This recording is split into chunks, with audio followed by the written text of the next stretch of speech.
Hello everyone, this is Pedro Lara, comic book artist. I am doing coloring. This that is going to be on Webtoon Canvas is my entry for the call to action contest.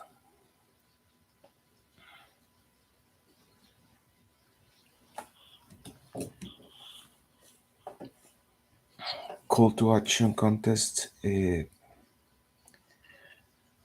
is for anybody who wants to create a action comic. So this is an action comic, and I am at the coloring stage at this moment.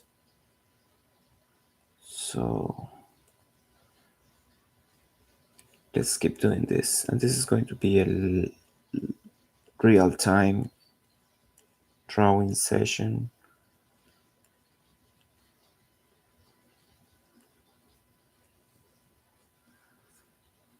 And I'm going to try to teach you anything that I can while I am doing this coloring.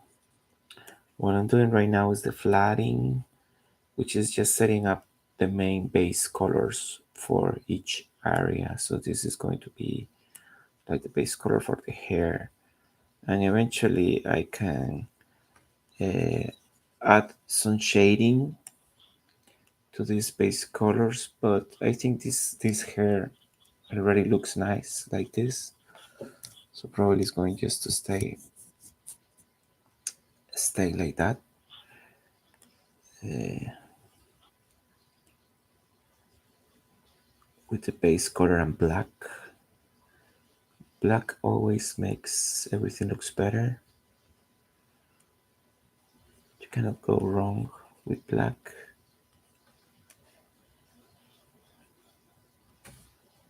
I'm going to try to fill up as much color as I can. It's very messy and difficult hair to draw and to paint. It's one of the hardest characters in the comic to draw. Not the hardest, but one of the hardest characters. Nina. She is needs martial arts vampire. So she has to look tough, strong, but at the same time sexy and cool. Uh, so yeah, she's really cool. Very, what can I say? Very like Wonder Woman, probably Wonder Woman, like Wonder Woman in the comics, not the movie. We are talking about comics here, not movies. Wonder Woman on from the movies is it's very thin. She doesn't have the body of an Amazon. She has the body of what the actress is, which is a fashion model. That's the body that she has, but that's not the body of Wonder Woman. Wonder Woman is like an Amazon woman, and she needs to have curves and muscles. Got to have. It's like impossible um, to be that character and don't be built up. It's impossible. So as much as I like Gal Gadot, she is like perfect Wonder Woman, but her body type just doesn't correspond, doesn't fit the character, doesn't fit it. It's like you have a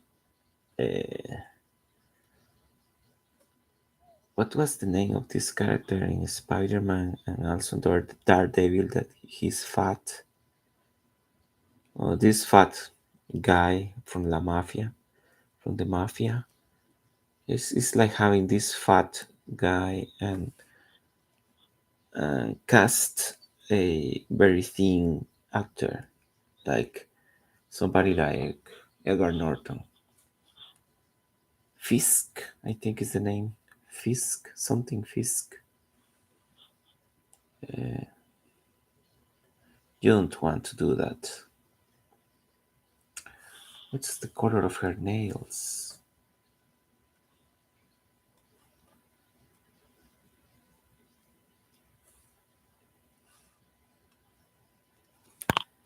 What's the color of her nails? The same as her, yes, the same as the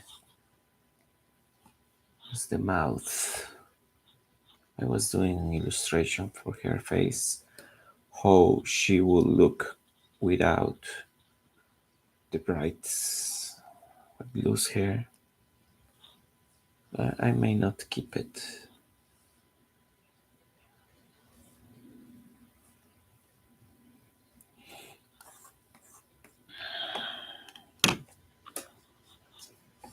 No, I won't fix it, but I need it here.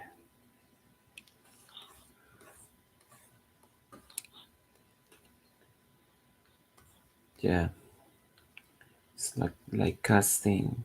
And I remember this Wilson Fisk, I think is the name. Wilson Fisk. And the movie Daredevil movie, I think this was early 2000s. They cast a black color uh, actor. Nobody cared. Nobody cared that he was black. Nobody say anything about inclusion. Like this is an inclusive character. Or, I don't know. They didn't even talk anything about race. Nothing at all, because the actor was good and he kind of fit the body type of the character. So the skin color wasn't as important as to having a big guy. He was a big guy. Was the actor from Green Mile? A very good actor. Nobody cared that he was black.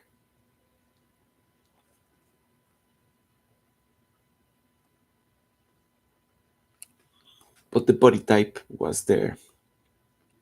Wilson Fisk is big and the actor is big, so everything was working.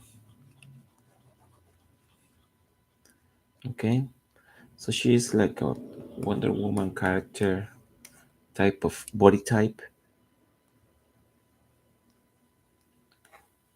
and this other one, she is not as fit.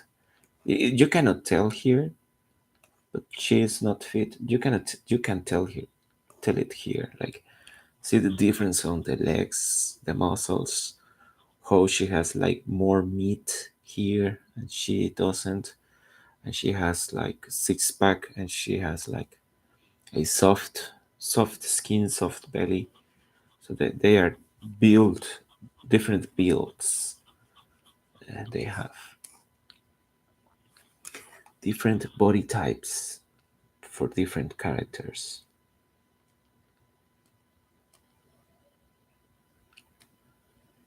They are not super different, but they you can tell them apart just by looking at them. I think this should be black. It's just painted black. It is not going to work. It's not going to work. I need to use the black layer. What is going on?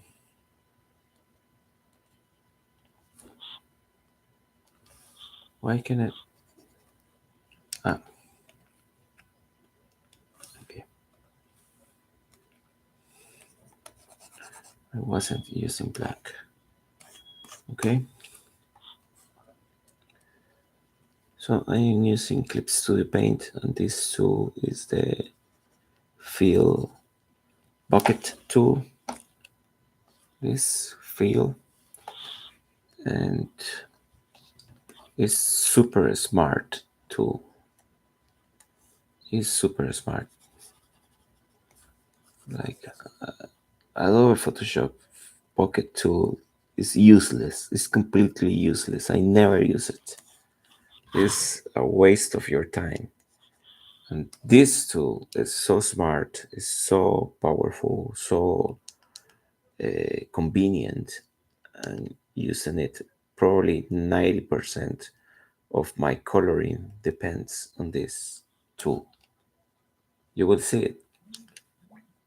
I'm doing almost everything, almost all the coloring just with this tool. And I am switching in between the colors and the pocket tool and the default G-Pen. See how I'm switching tools? I switch it with a click on my TabMate.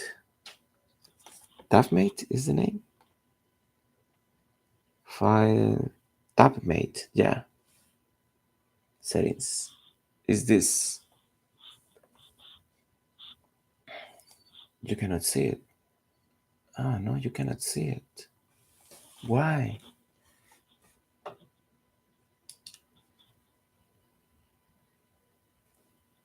Primary full split. Full split. Done.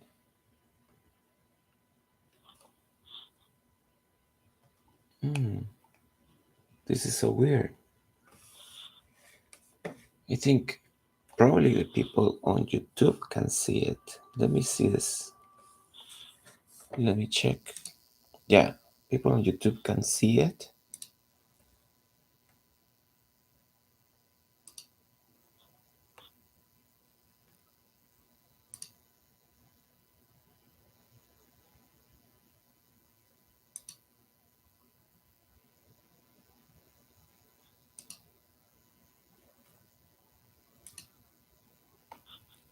But on Twitch you cannot. Let me see if I do this. No, that's weird. Well,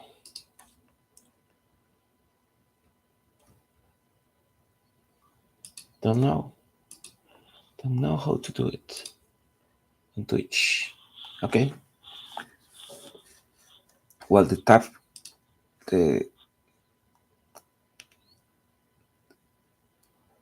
the Clip Studio tab mate is is like a nunchuck from like the nunchuck from Wii. It's like the nunchuck from Wii, but it has more buttons. It has 1, 2, 3, 4, 5, 6, 7, 8, 12, 15 buttons approximately. What does this one if I fit the screen?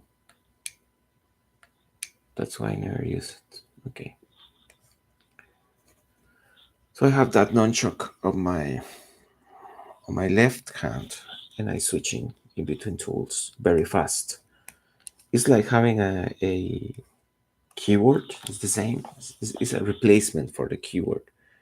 But the keyboard, I cannot have it in front of my table, my drawing table. I have to have it on the side.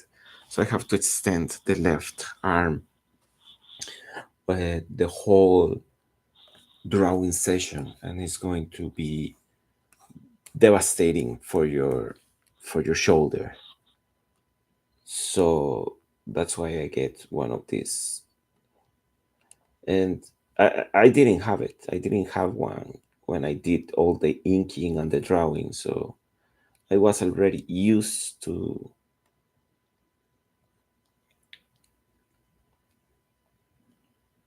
work out my shoulder like that for long periods. But it's very tiring. But this is why I get this tab made and has make my drawing process a little bit more faster and a little bit more efficient, may I say. just a little bit. And that's what you need. Actually, I need to be like 50% more efficient doing the painting to be able to finish on time. And right now, I am not being very efficient, but I am getting there. I have improved it a little bit. Okay, Nina is almost color.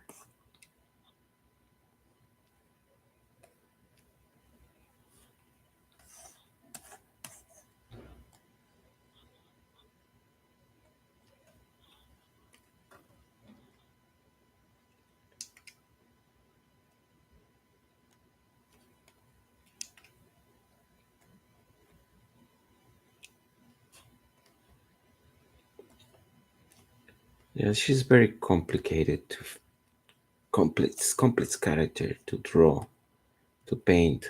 Her uniform is so full of shit. I need to redesign her to make her more easy to draw, basically. And she's easier to work with, but this is too much. It's like an X-Men. Don't know what I was thinking.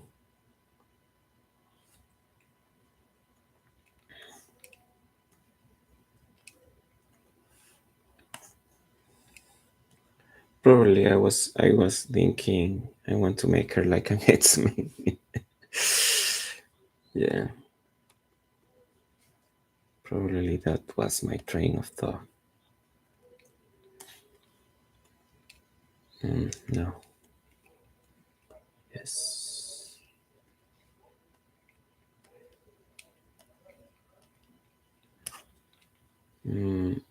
Is this yellow? Yeah, that's yellow. So I can pick colors really fast, really quickly,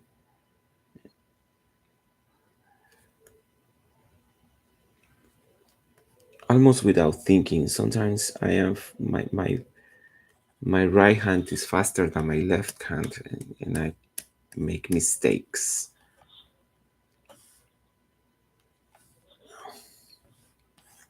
But once you get used to this tool, you can work with it very fast.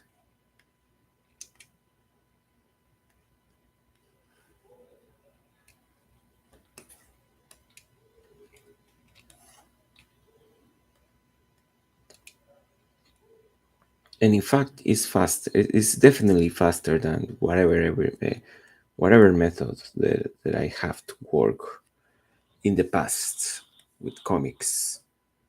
Clip Studio Paint has made the comic process super super fast.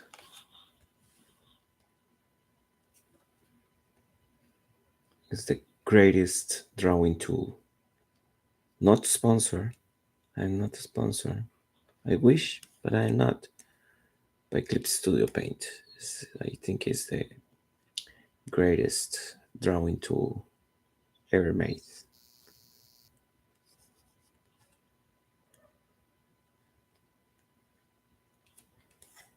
There could be better. There could be better, but I haven't tried them all. I don't have time. But when I tried Clip Studio Paint, it was like this.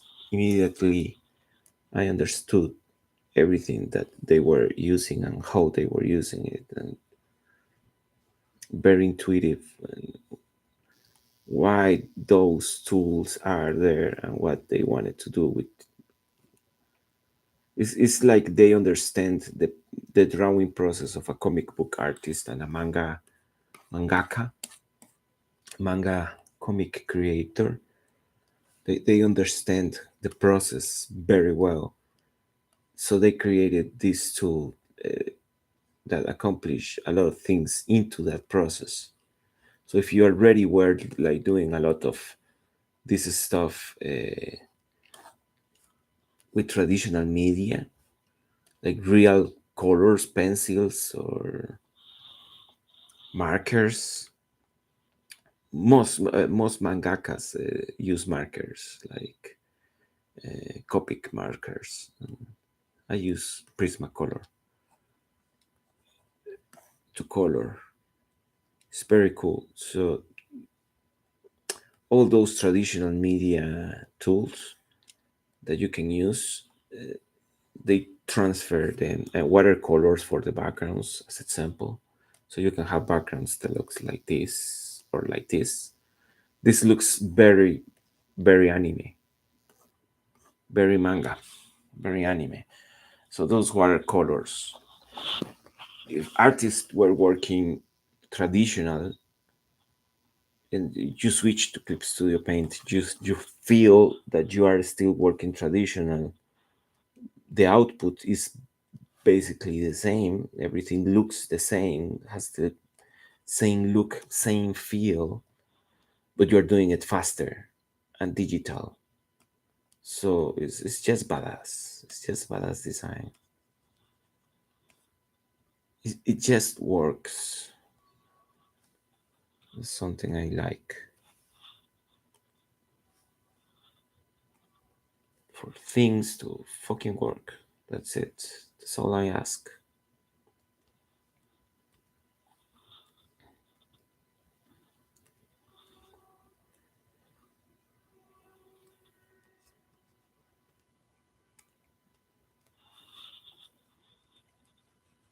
So see, you can fill up colors super fast.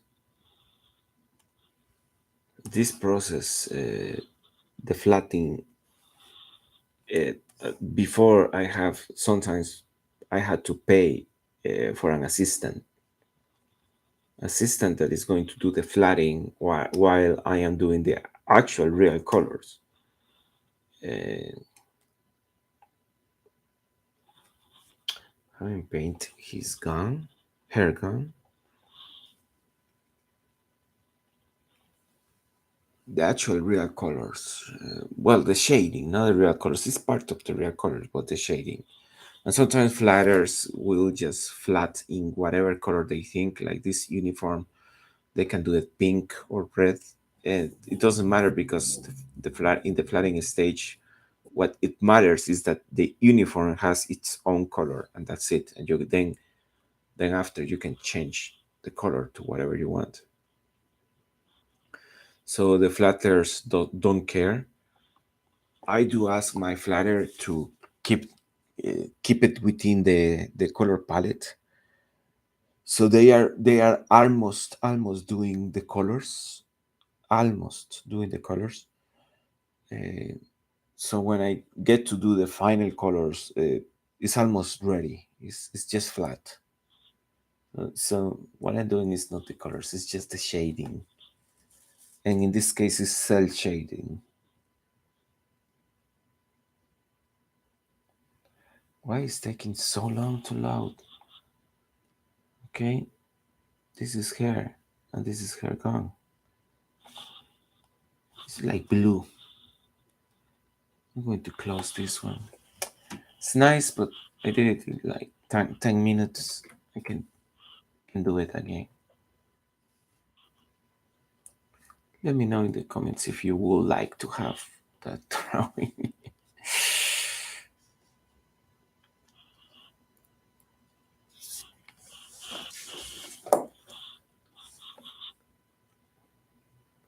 I will keep it for free.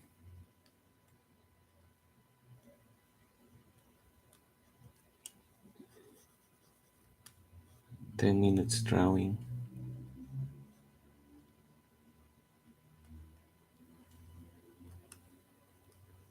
I did 10 minutes illustration. Not 10, 15 minutes illustration. Let me show you this one. It's a friend of mine. It's 15 minutes to do this one. I think it looks nice. Oh, I forgot to save the colors. This is not complete.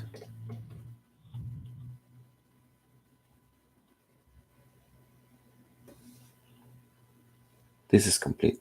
It has the colors. Barely colored in the eyes and very colored, barely colored in the lips, and that's it. So 15 minutes drawing.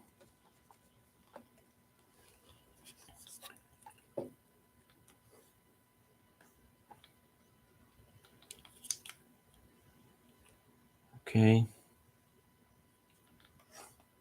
So I think this is ready. Ah, there was something in here. Yes, this I want it to be a little bit different there. Okay. Mm, this green.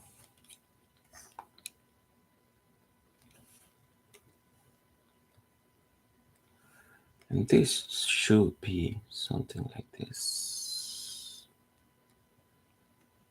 Buttons. And this one too.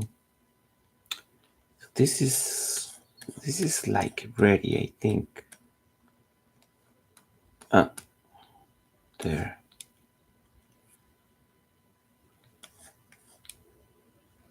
Almost ready. When I draw the background, when I color the background, I'm going to realize if it was ready or not, because the background is going to show a lot of holes.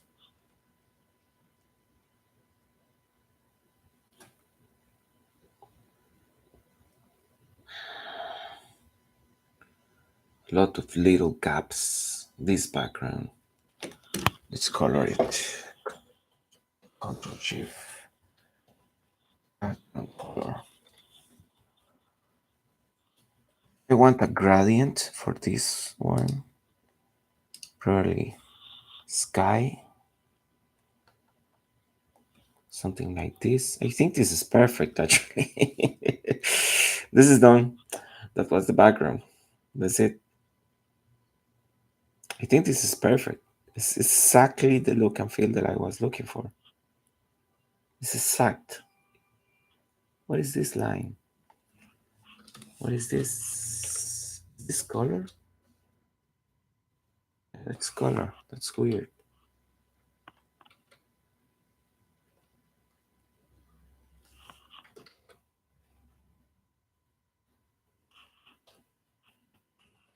Okay.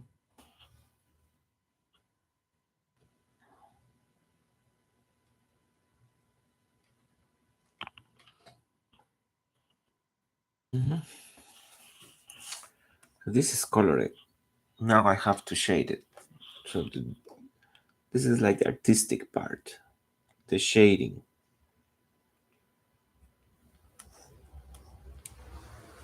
There are some lines in there, but I don't care. So the first part was automatic. The shading part. Sorry, the coloring part. But the shade, why is not drawing? I'm drawing what?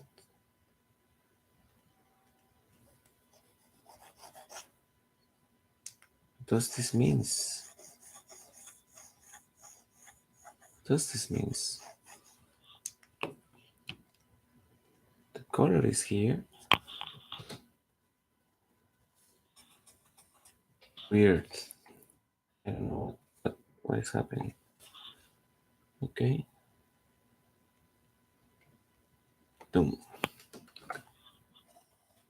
Now, now back to normal. See, I told you that it was going to show the pieces, the little gaps, those little gaps. Okay, so the shading is where this is not automatic. This is I am thinking on the light. I am thinking where is the light and how this light is creating shadows on this character and where those shadows should be.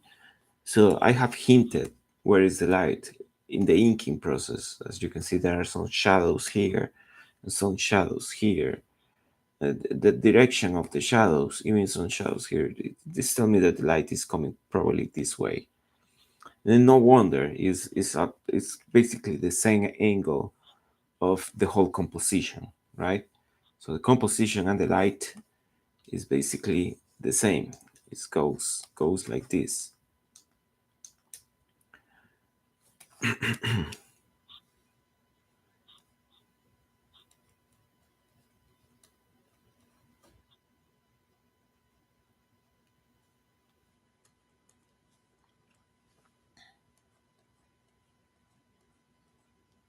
So her face is basically looking towards the light. It's not going to have too many shadows.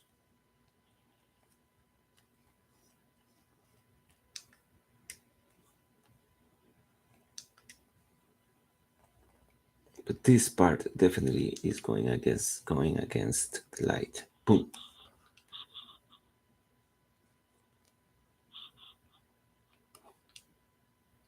Very beautiful face. Very beautiful woman. I think she has a little bit of characteristics like Angelina Jolie, probably.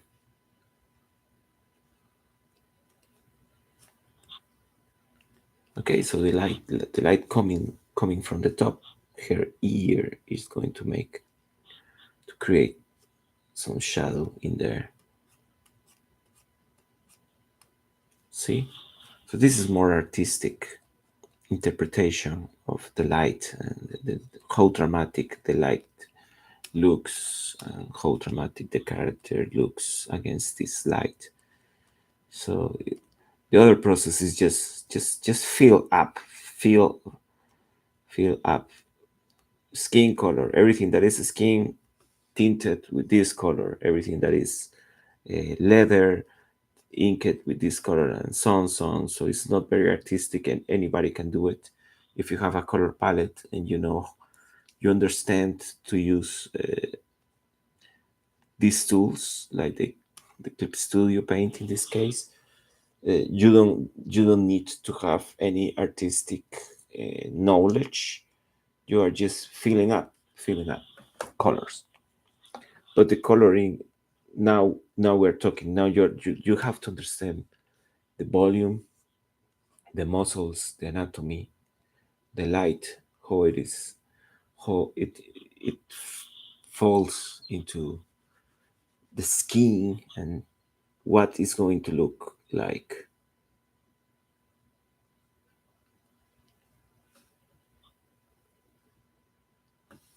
What is going to look like this skin. This is very soft skin. She's hard, but the skin I wanted to look soft because it's difficult character. She's strong, but she's sexy. So hard to portray it. Well, it's not hard. Actually, I enjoy a lot doing this kind of characters, but I think it to be able to communicate this like dichotomy between super hard and probably even a little bit masculine, and at the same time super soft and probably a little bit feminine at the same time in the same character is difficult. It's not an easy task.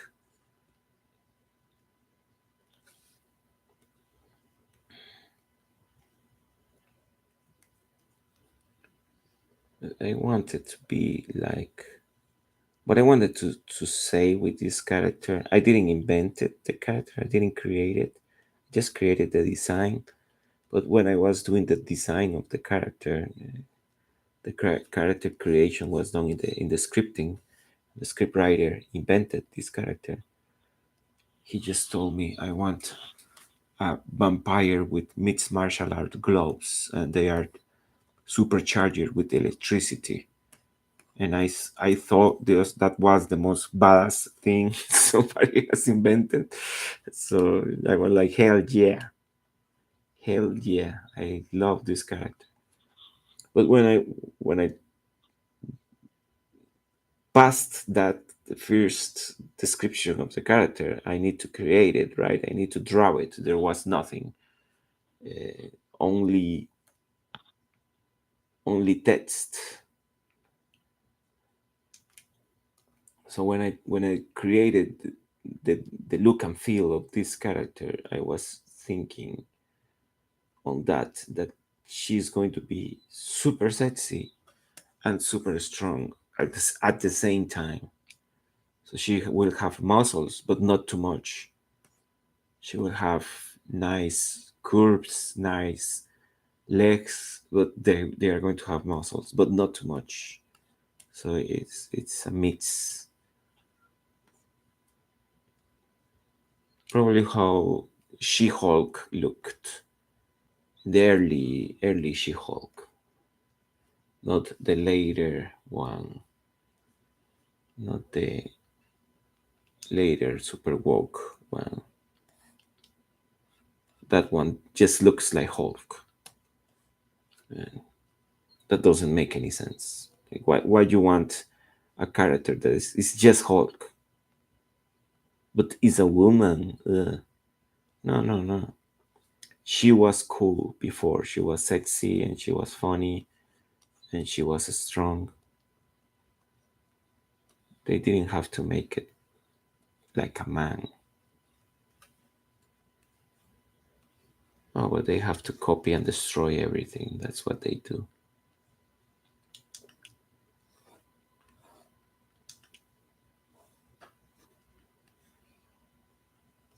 Copy and destroy everything. Destroy all the franchises.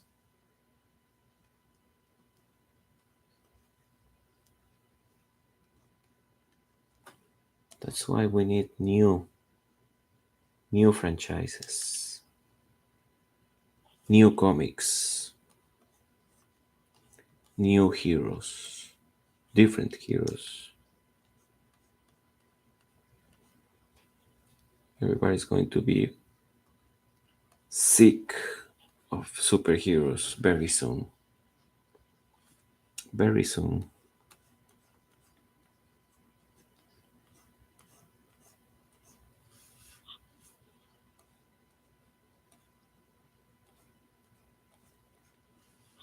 See, here I am thinking of hold the leather, because I think this is like leather, how the leather folds, how the leather reacts against the light, the source light.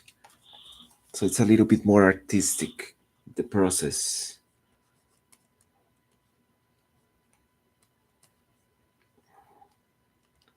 And also make the characters looks way better.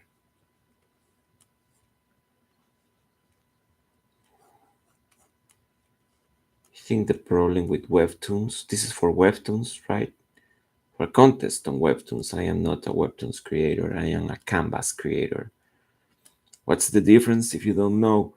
Webtoons is like YouTube. So YouTube has creators and Webtoons also has creators, right? And YouTube, there are creators that earn money on YouTube. There are creators that earn money on Webtoons. There are creators that doesn't earn any money on YouTube, like myself, and there are creators that doesn't earn any money on Webtoons, like myself. So I don't earn any money anywhere, right? But the creators that earn money on Webtoons, they are not a Canvas creator, they are Webtoons creator. And so they have these two fronts. They have the Webtoons front and the Canvas front. So the Canvas front is for self-publishing. You can self-publish whatever you want. Well, not whatever, you have to follow. So I don't know the guidance of the site, right? They don't want you to do anything super adult, like I don't know, like for adults only, super violent, They don't want that. But as long as you are following their guidances and their disclaimer, you agree with it, then you can do whatever you want. Whatever story you want, you can publish, self-publish your story, your comic. So I have my own comic, self-published there on Webtoon Canvas, but it's not big enough. You have to be big enough to have an audience. Probably the same that happens with YouTube. I think. I think it's probably the same scenario that you need to have a big audience so you can earn money.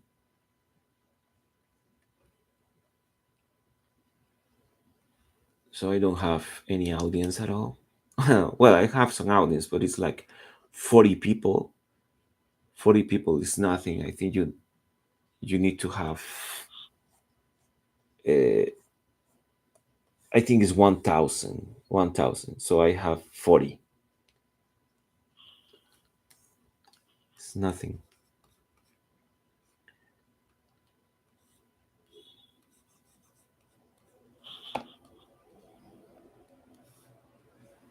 So what was I saying about webtoons?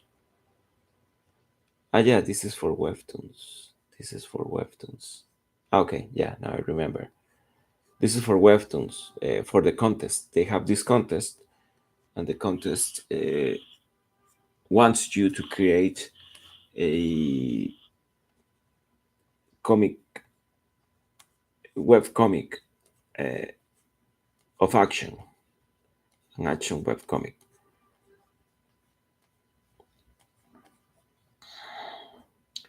And if you won the contest, they will offer you to become one of those artists that earn money. So basically they are going to pay you to stay and work for them. Now that you have proven that you have what it takes to be an artist for them. So this contest is almost like a job interview. They want you to create this product, and also they want to test this product against some audiences. And if everything works together and works well, they will offer you a position. So it's like a job interview more than a contest.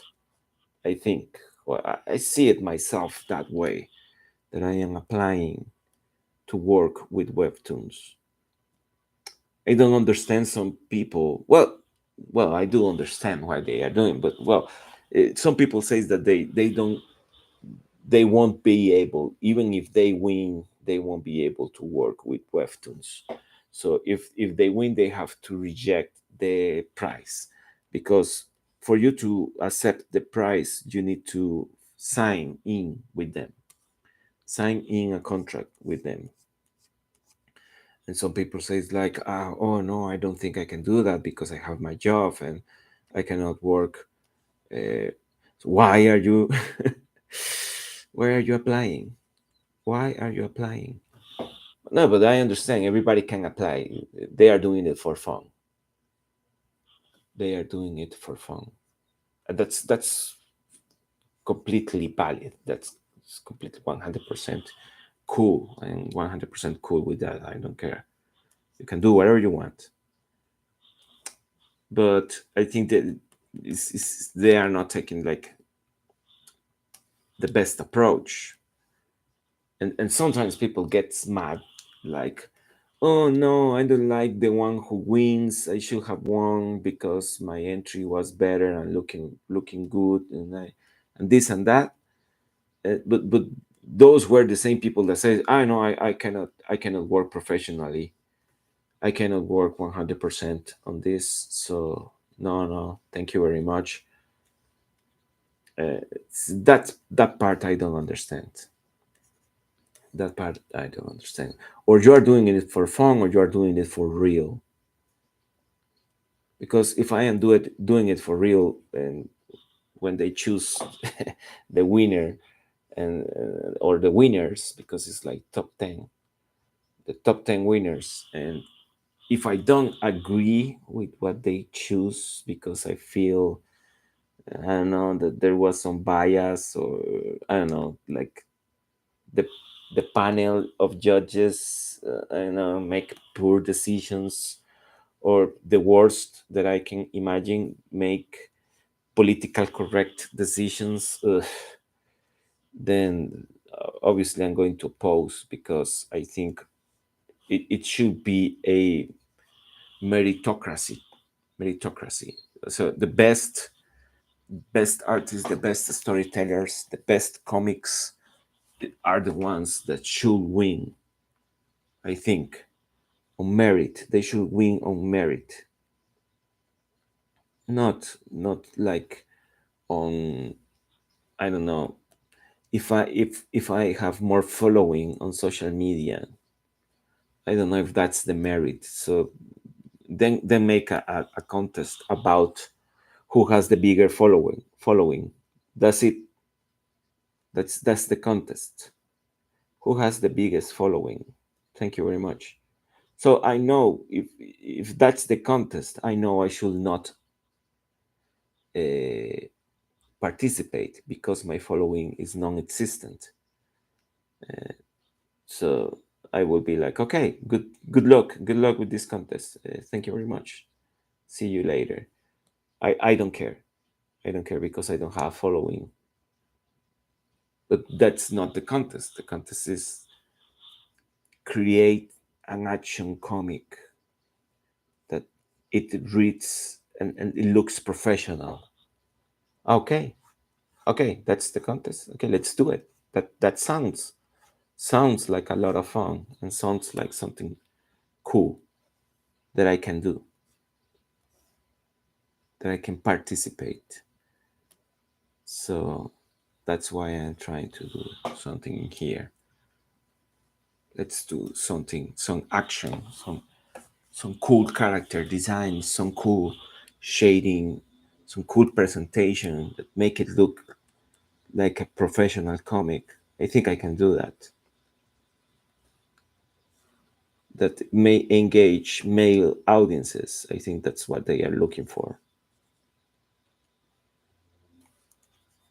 They are looking to feel fulfill more of their male audiences, because Webtoons is very skewed towards female audience. Female audience in Webtoons is very prominent, and I think with this contest they want to reach to the male audiences. Nothing against women at all. Nothing. This is business. I think they are doing it to have a more homogeneous audience, have more males. They already have a lot of females, so they want to have more males in their audience, so they can market their product better, right? So if you want to market your product to everybody, you want everybody. And if you want to market your product to everybody, but most of the people that you have is woman, you're missing 50% of the population. So you will want to do something about that specific scenario. So, okay, I have 50% of the population. What can I do to grab the attention of the other 50% of the population? Well, that's marketing 101. You ask, okay, what do you like? And it, you don't have to ask what they like. You know what they like based on what they consume. And what they consume, well, they consume video games, they consume sports. It's just the male, right? They consume a lot of what can I say? A lot of geek entertainment, like Dungeons and Dragons and video games, RPGs, things from Japan, Pokemon, all that stuff is very male. oriented. But Pedro, I have a friend that is a woman and she enjoys a lot Final Fantasy. Of course, women enjoy Final Fantasy. In fact, I won't be surprised if Final Fantasy is most probably the majority of the consumers of Final Fantasy are women. It won't surprise me. But the majority of consumers of a Street Fighter is men, and the Street Fighter is a fighter. It's a fighting game. Fighting game. Most of the consumers of Mortal Kombat is men. Most of the consumers of, I don't know, action stuff, Devil May Cry probably, God of War, are men. So that's what they are looking for. Some kind of God of War, some kind of Devil May Cry, not so much Final Fantasy, not so much uh, rescuing somebody from a wedding, not so much that, and more like rescuing a town from a zombie attack. Something like that.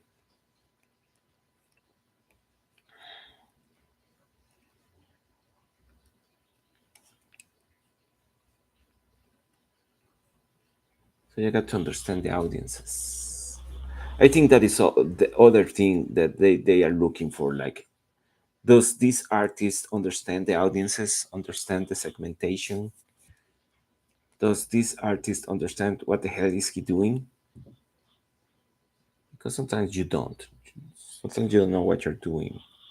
You don't understand why you are doing this, for whom you are doing it.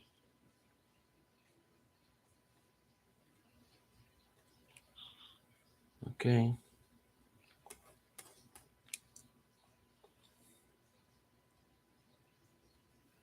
So, Pedro, you're talking a lot of shit for somebody that doesn't have a following.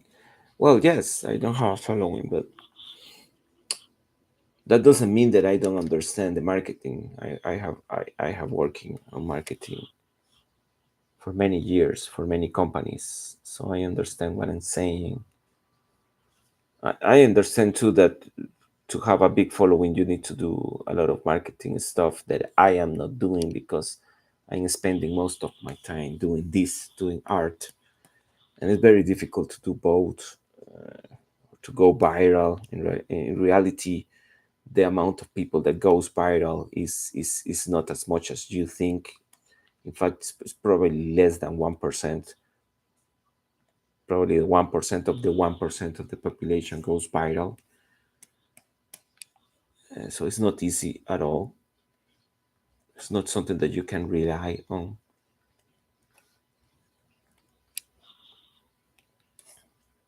Okay, so she's almost shaded, almost completely shaded. How much time? Almost an hour. Okay, so I'm doing good. I'm not sure about this color. Let's make it a little bit darker. Yeah, I am shading. I want it to look,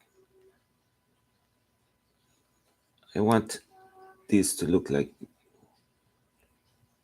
evident. Otherwise, I won't be shading it. That's got to be evident that I am doing what I'm doing here.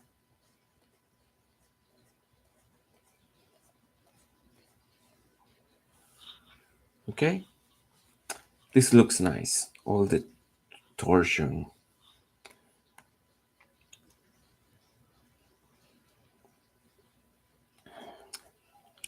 Okay, very dark, very dark.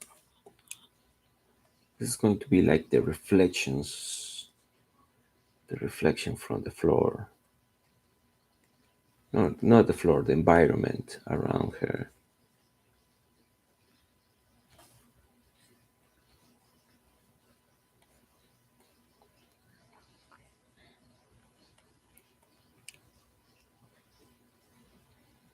So I think I can understand this, the segmentation that they are looking for. That's why I am trying to compete in this contest. If I wouldn't understand what they are doing, let's say that they say we want to make a romantic comedy novel. Romantic comedy novel. That's what we are looking for. I won't participate at all. I will say, okay, bye. I don't care about it, and I cannot create something as good. Probably some girl on 15 years old is going to make something way better than whatever I can do. So I wouldn't bother at all.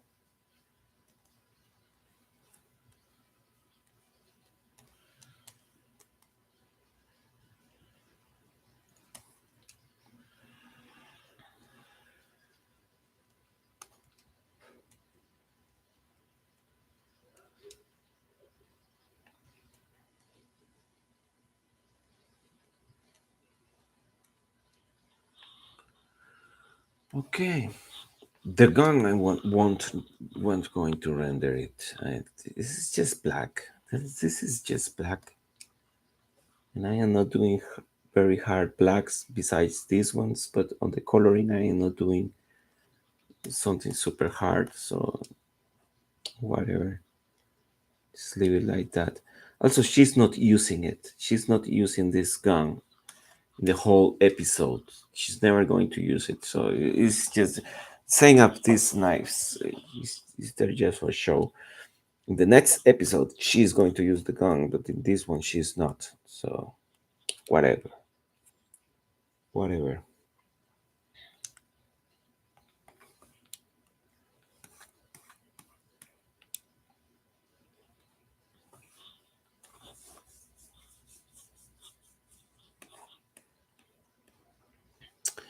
I want to do that electricity.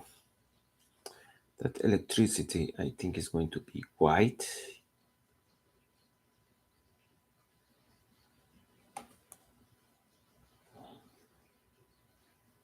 White.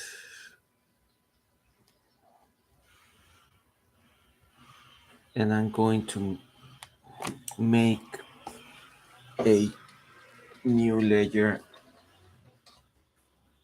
highlight with add glow. I'm going to use probably this color and change to soft. Mhm. More like this, just like electricity.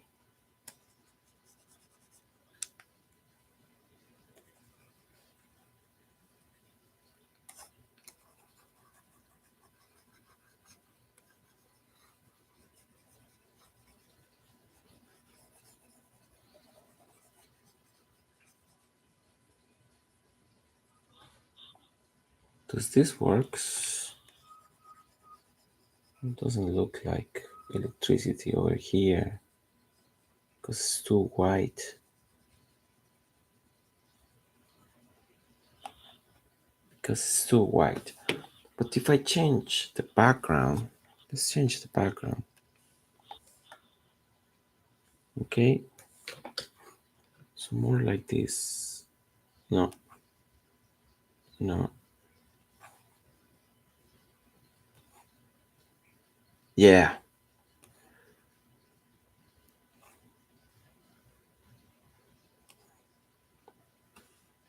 maybe something like this.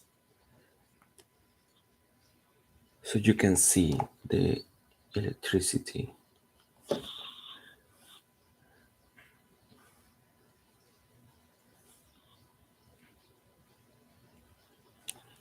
Okay,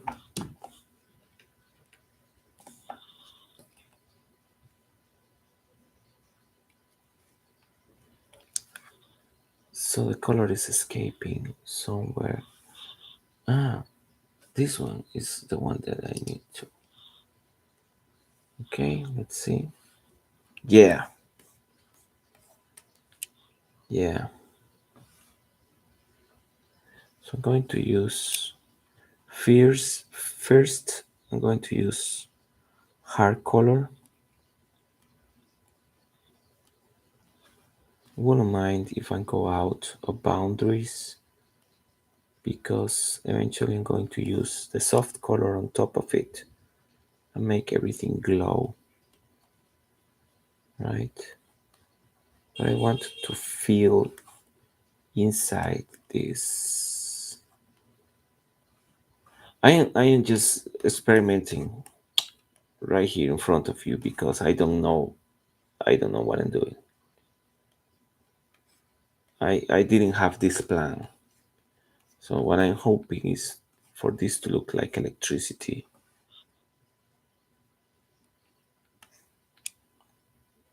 Okay?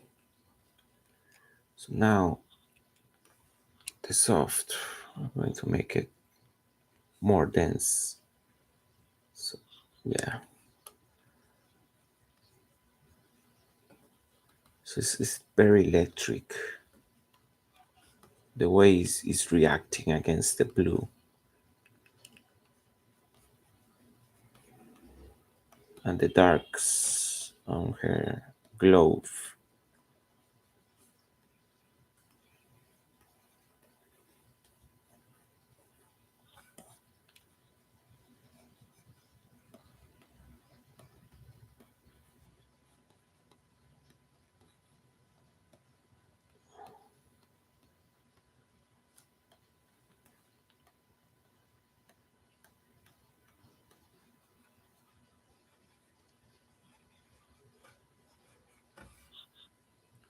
See?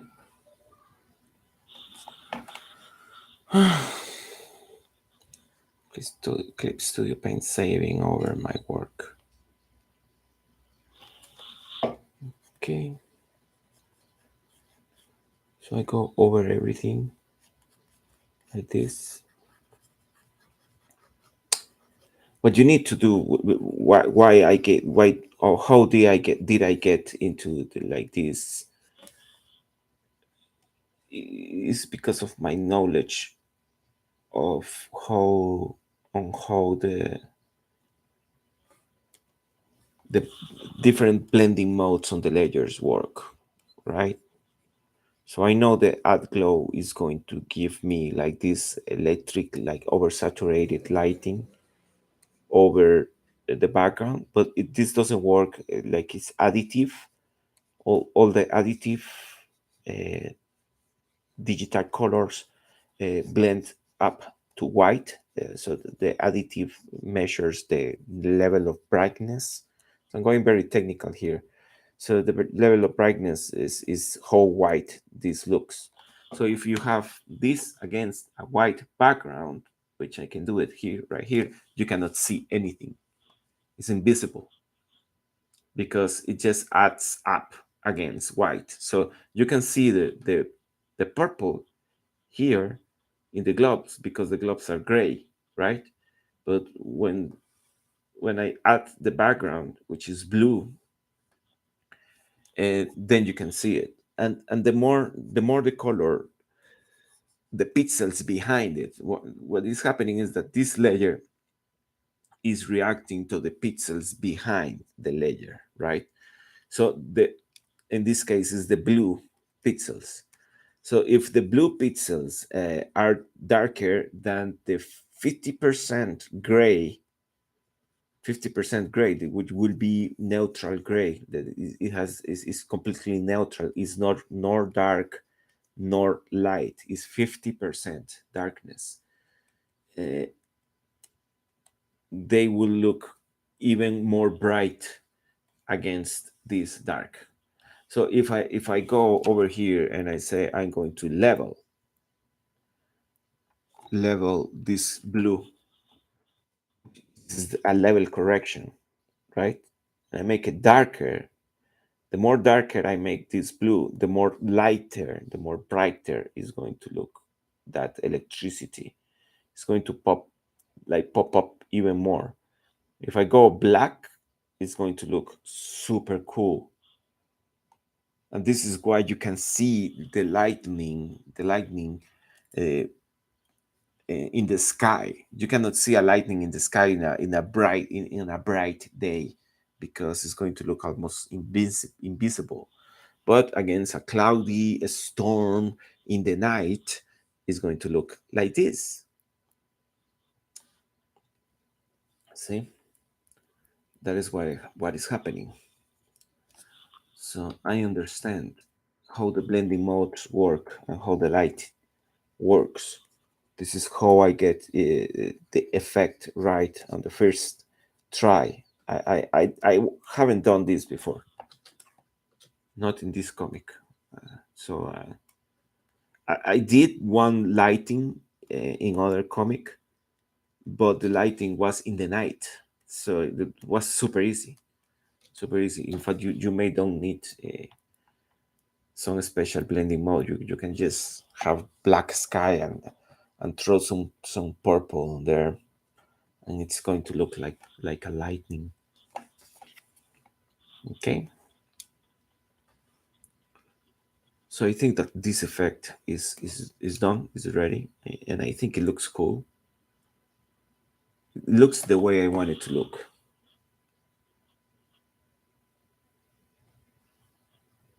How it's going to look if in normal, if the layer were normal, is this is just horrible, horrible. But that's the color of lighting.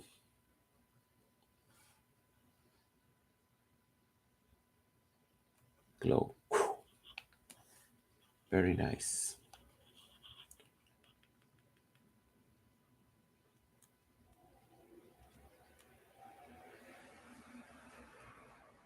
I think I want to make like these things that she have, like these yellow things, are the ones that have electricity. So I wanted to show, and I wanted to use this black that she has here. As I told you, against black is going to look even more like electricity. So I wanted to use this black as a way of conveying what the hell is going on here. So she's charging up.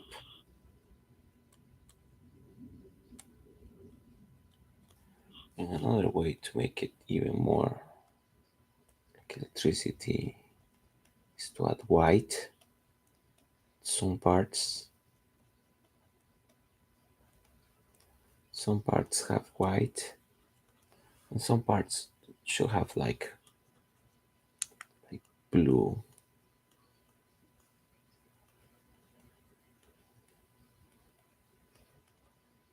Very, very thin hinted. And why not? These ones are also charged because she charged both. Like when you're going to fight,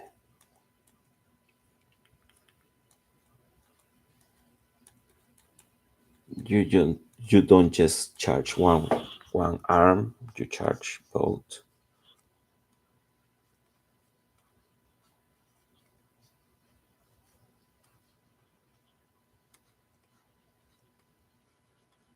And I think this is super cool that a fighter character has power gloves.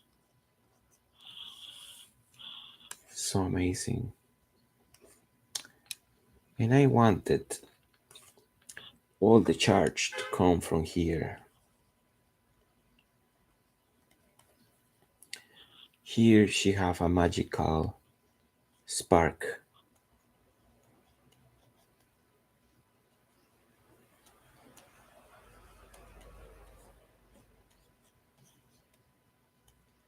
She have a magical spark on her belt. That's how she can create all this electricity. So I'm not saying anywhere in the comic that's what's happening, but I know that's what's happening.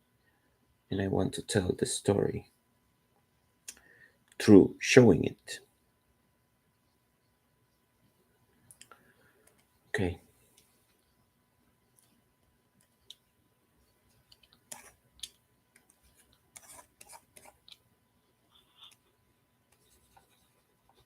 this is metallic.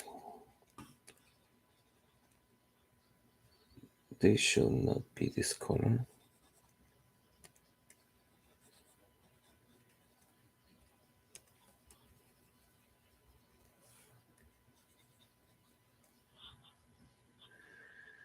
That is metallic, and I need the bright one.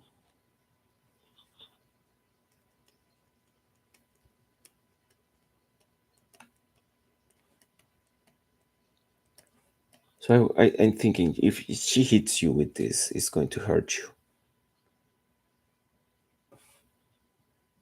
It's going to hurt. Okay, now the color of lighting.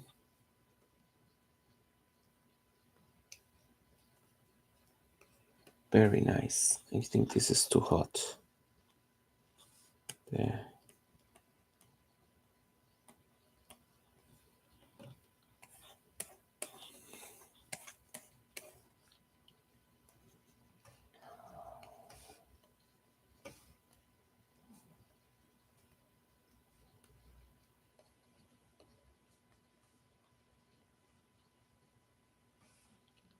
Nice metal textures and reflections and shinies. Make it shiny. Make your comic very shiny. Humans love shiny things. So make it shiny. See how shiny she is. She looks great. She looks amazing. This is like the pose for a sculpture or something like that. I think I would love to have this sculpture.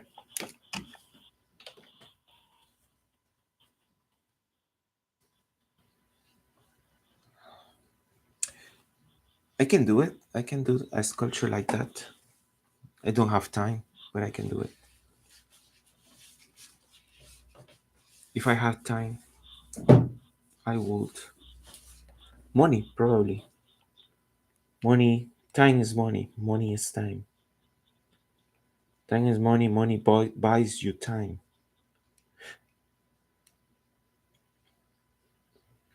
Okay, we have a couple of minutes. Maybe I can do the skin for lovely Trish. The skin shading for her. Let's do it.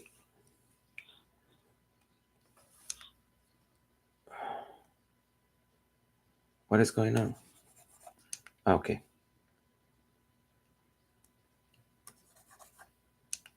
What is happening?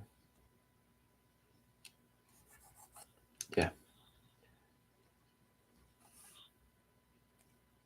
Need this to be the reference layer. So I can do this. Yeah.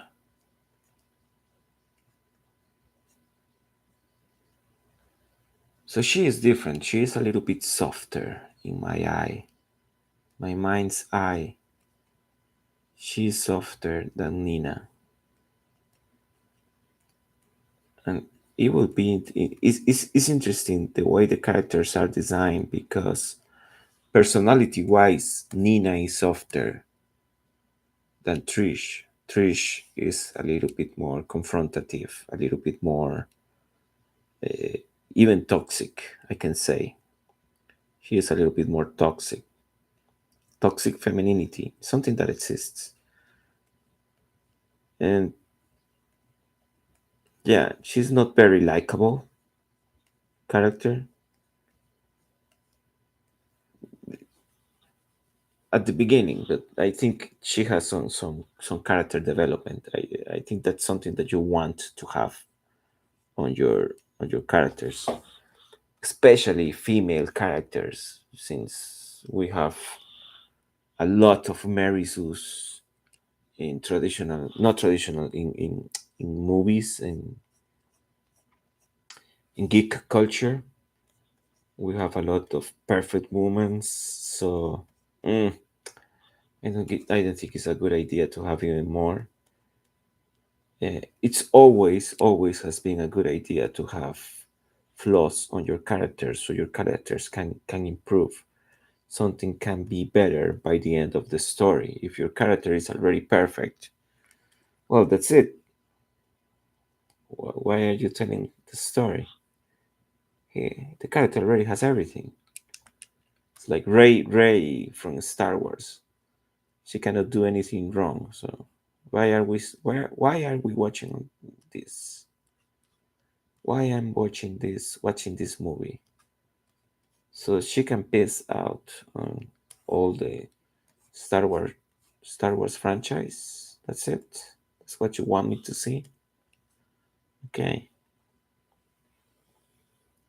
So it's good idea to have flaws on the character. So probably this is why I like this character a lot because I think she has a lot of potential.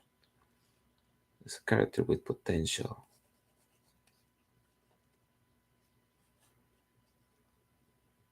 Nina is super cool. I like her because she's so fucking cool. And that's it. It's like I don't know, like Wolverine. Wolverine is so cool.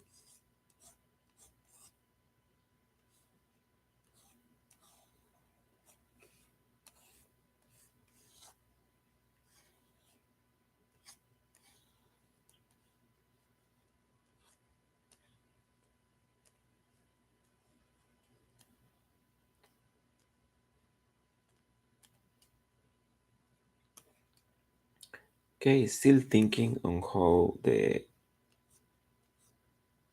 light affects and like give me a hint on how her muscles work, how her anatomy is in there.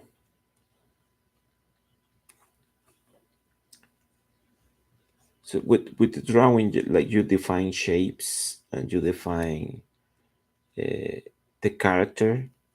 Like with the drawing, you can see that this is a woman.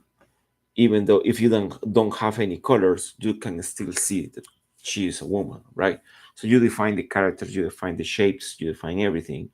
But with colors is a little bit different. You just start like modeling. The character is ready, but you are doing something else. You are doing like sculpting with colors. With colors, you sculpt. You make like this movie. I can make it even more rounded with shading. If I add like this pin, it looks even more rounded. In fact, I may leave it there. More rounded with light and shadows and color. You can even say, okay, that's the shadow of this stone over there.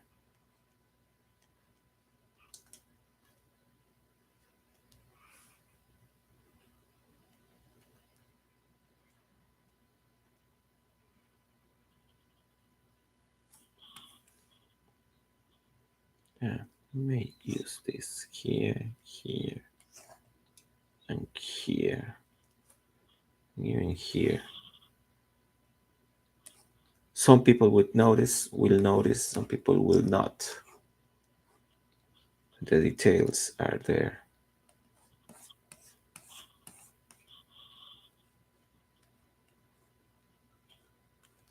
Okay.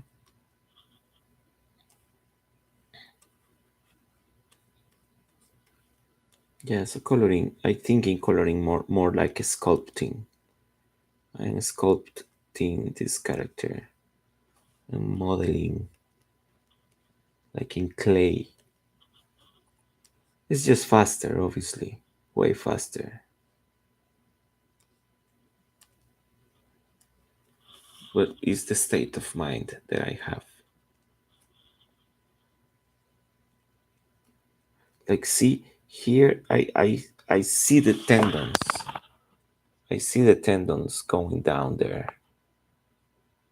That's what I. But those tendons are not drawn.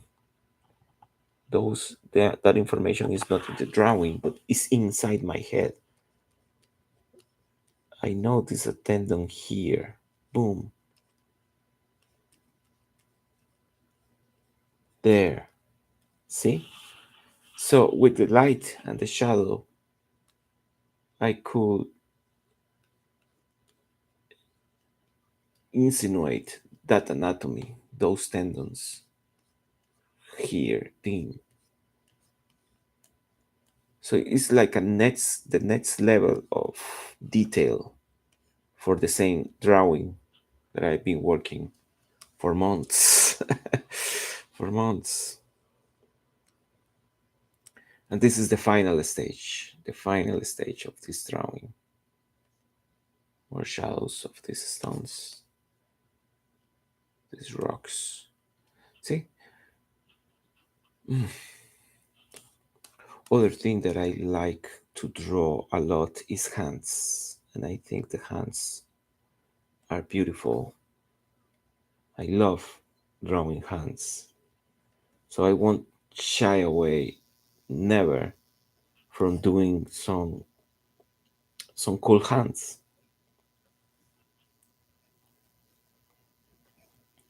And it's complicated, complex, not complicated, complex element of drawing hands,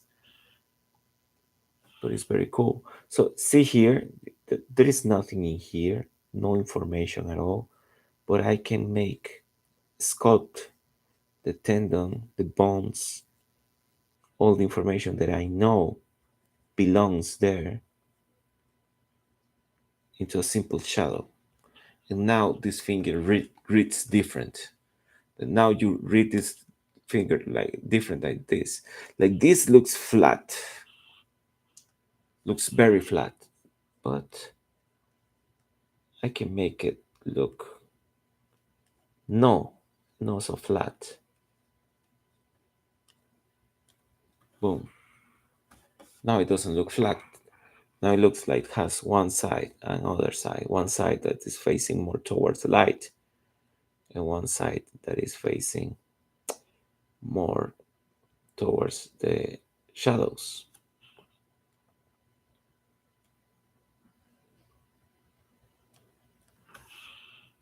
See?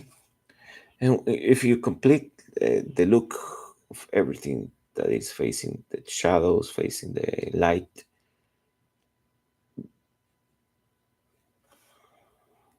I think this should be all black. Sorry. Yes. In fact, for this, you may need a second set of shadows here.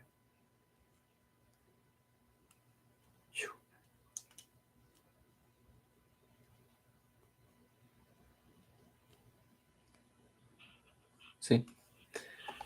So if you complete that, this look and feel of the light and shadows, then your object, whatever you're drawing, start to look more 3D. Start to look more 3D, and that's just an effect, an optical illusion,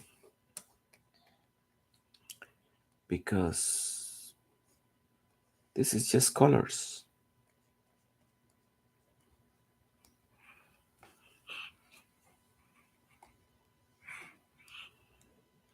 Almost 1 hour and a half. Maybe for the last minutes, I can give you a tutorial on how to paint eyes if Clip Studio Paint allows me, because her eyes are very to the side.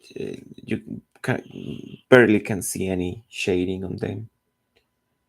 But over here, okay, the eyes is like a cone that goes inward, so the shadow falls on the upper side, right? So it goes like this, and this is the upper side. right? The light. So here's the pupil, and this is like the eye. Okay, so or another way to saw it is like this. Okay, goes like this, something like that. So this goes is like a cone that goes inward into the pupil.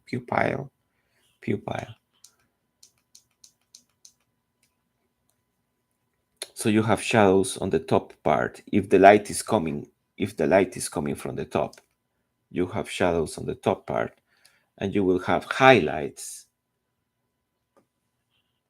on the bottom part. And you have seen this on anime. You have seen this on anime, and I will show you. You have seen this eyes in anime that has like the pupil, and they have this dark over here, and then they have, I don't know, something light over here, and then they have bing this. That's fucking anime eye right there in 5 seconds. Okay, so because they are following the same, they are following the same physics of the eye. So you have this and this, and then you need to have the light source. Boom, boom. And there you have it. Nice looking eyes. If the eyes doesn't look so crystalline, don't worry, you can do something else. You can make like a selection. Make a selection of the eyes. Mhm.